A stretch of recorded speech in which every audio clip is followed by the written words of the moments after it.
মেয়েদের হাইমেন বা সতীচ্ছদ পর্দা নিয়ে একটা পোস্ট ফেসবুকে ছড়িয়ে পড়ছে, যেখানে বহুল প্রচলিত মেডিকেল টেক্সট বইয়ের রেফারেন্স দিয়ে বলা হচ্ছে যে 99% হাইমেন ছিঁড়ে যায় সহবাস করার কারণে, এবং পরামর্শ দেওয়া হচ্ছে যে বাসরাতে যদি দেখেন রক্তপাত হয়নি তবে বুঝে নেবেন সেই নারী পূর্বে সহবাস করেছে। এই ভিডিওতে মেয়েদের ভার্জিনিটি পরীক্ষা করার প্রচলিত পদ্ধতিগুলো নিয়ে আলোচনা করব, রেফারেন্স সহ বুঝিয়ে বলবো এগুলো কতটুকু নির্ভরযোগ্য। একজন মেয়ে ভার্জিন বা কুমারী কিনা সেইটা বোঝার জন্য চিকিৎসা বিজ্ঞানে বা সামাজিকভাবে 3টা পদ্ধতি প্রচলিত ছিল, এখনও কোথাও কোথাও আছে। সেই 3টা পদ্ধতি প্রথমে ছোট করে বুঝিয়ে বলি। 1 নম্বর পদ্ধতি হলো 2 ফিঙ্গার টেস্টিং। নারীদের যোনিপথে 2 আঙ্গুল ঢোকানো হয় এবং আঙুল দিয়ে বোঝার চেষ্টা করা হয় যোনিপথ কতটুকু টাইট, কতটুকু চাপা বা প্রশস্ত, 2 আঙ্গুল সহজে ঢুকে যাচ্ছে নাকি 1 আঙ্গুল ঢুকছে ইত্যাদি। একজন নারী নিয়মিত সহবাস করেন কিনা তা এই পরীক্ষার মাধ্যমে ডাক্তাররা নির্ধারণ করার চেষ্টা করতেন। সাধারণত রেপ কেসে এই পরীক্ষাটা করা হতো, এখনও কিছু কিছু জায়গায় করা হয়। 2 নম্বর হলো হাইমেন ইন্সপেকশন। এই ক্ষেত্রে চোখ দিয়ে দেখা হয়, আগেটার মতো আঙুল ঢোকানো হয় না। মেয়েদের যোনিপথের হাইমেন, অনেকে এটাকে সতীচ্ছদ পর্দা নামে চেনেন, সেইটা পরীক্ষা করা হয়। হাইমেনে কোনো ছেঁড়া আছে কিনা, থাকলে কোথায় ছেঁড়া, হাইমেনের আকার কেমন, মুখ কতটুকু বড়, এইসব দেখে বোঝার চেষ্টা করা হয় মেয়েটি আগে কখনো সহবাস করেছিল কিনা। 3 নম্বরটা হলো প্রথম সহবাসের রক্তপাত।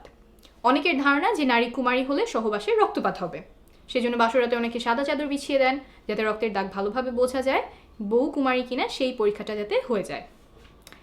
এই যে 3টা পদ্ধতি বললাম, এগুলো কতটুকু নির্ভরযোগ্য? আসলে কি এগুলো ব্যবহার করে বোঝা যায় একজন নারী কুমারী কিনা?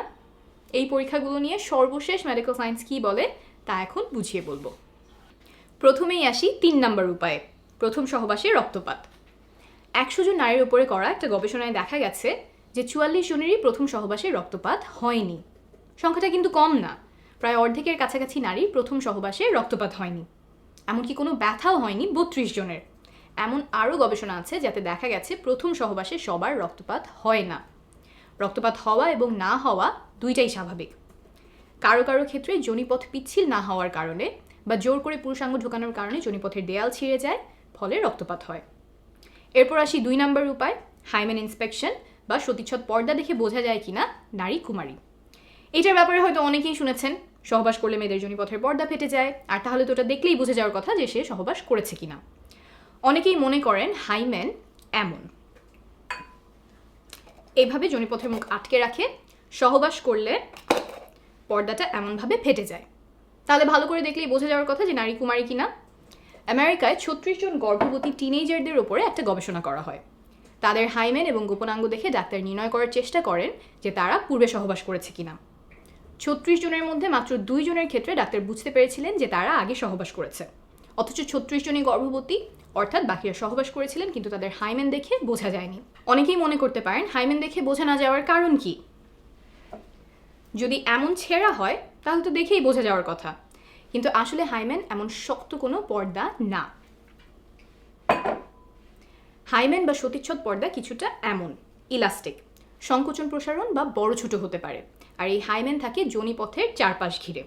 আর যোনিপথের দেয়ালগুলো কিছুটা রাবার মতো ইলাস্টিক, ছোট বড় হতে পারে, এত বড় হতে পারে যে এই রাস্তা দিয়ে জন্মের সময় বাচ্চা বের হয়। তো এই যোনিপথ ঘিরে যে পর্দার মতো থাকে হাইমেন, সেইটাও বড় ছোট হয়। এই পর্দাটা অনেক রকম হতে পারে, এক একজনের এক এক দিকে খাঁজ থাকে, ভাঁজ থাকে, আর মেয়েদের জন্মের আগেই তার হাইমেনে ফুটো থাকে। বড় হলে সেই ফুটো দিয়ে মাসিকের সময় রক্ত বের হয়। এই ফুটোও অনেক ধরনের হতে পারে, বড় ছোট হতে পারে। ফুটোটা কত বড় হবে সেটা বয়স, ওজন, উচ্চতা সহ আরও অনেক কিছুর উপরেই নির্ভর করে। আবার সহবাস ছাড়াও অনেক কারণে হাইমেনে টান পড়তে পারে বা এক অংশ চিড়ে যেতে পারে, যেমন খেলাধুলা, আঘাত পাওয়া, তারপর মাসিকের সময় ট্যাম্পন ব্যবহার করা ইত্যাদি। এই সব কারণে হাইমেন দেখেই নিশ্চিতভাবে বলা সম্ভব না একজন নারী পূর্বে সহবাস করেছিলেন কিনা। এখানে বলে রাখা ভালো যে কারো কারো জন্মের সময় হাইমেনে ফুটো নাও থাকতে পারে। মেডিকেলের ভাষায় এটাকে আমরা বলি ইমপারফেক্ট হাইমেন, সেটা 1000-এ 1 বা তার চেয়েও কম হয়, তখন ছোট একটা সার্জারি করে হাইমেনে ফুটো করা হয়। এখন বলছি 1 নম্বর উপায় নিয়ে, 2 ফিঙ্গার টেস্ট। এই পরীক্ষাটা কোনো বৈজ্ঞানিক ভিত্তি ছাড়াই চিকিৎসা বিজ্ঞানে ঠাঁই পায়। উপমহাদেশের অনেকগুলো মেডিকেল টেক্সট বই এই পরীক্ষার কথা লেখা আছে, সেই সব পড়ে ডাক্তাররাও অনেকদিন এই পরীক্ষা করতেন। এই মন গড়া অবৈজ্ঞানিক পরীক্ষা বন্ধ করতে বিভিন্ন দেশে এটাকে ব্যান করা হয়। ভারতে এটা ব্যান করা হয়েছে 2013 সালে, বাংলাদেশে 2018 সালে এবং পাকিস্তানে 2021 সালে। তাহলে বোঝা গেল যে এই 3 উপায়, 2 ফিঙ্গার টেস্ট, সতীচ্ছদ পর্দা বা রক্তপাত, কোনোটা দিয়েই কুমারিত্ব বোঝা যায় না।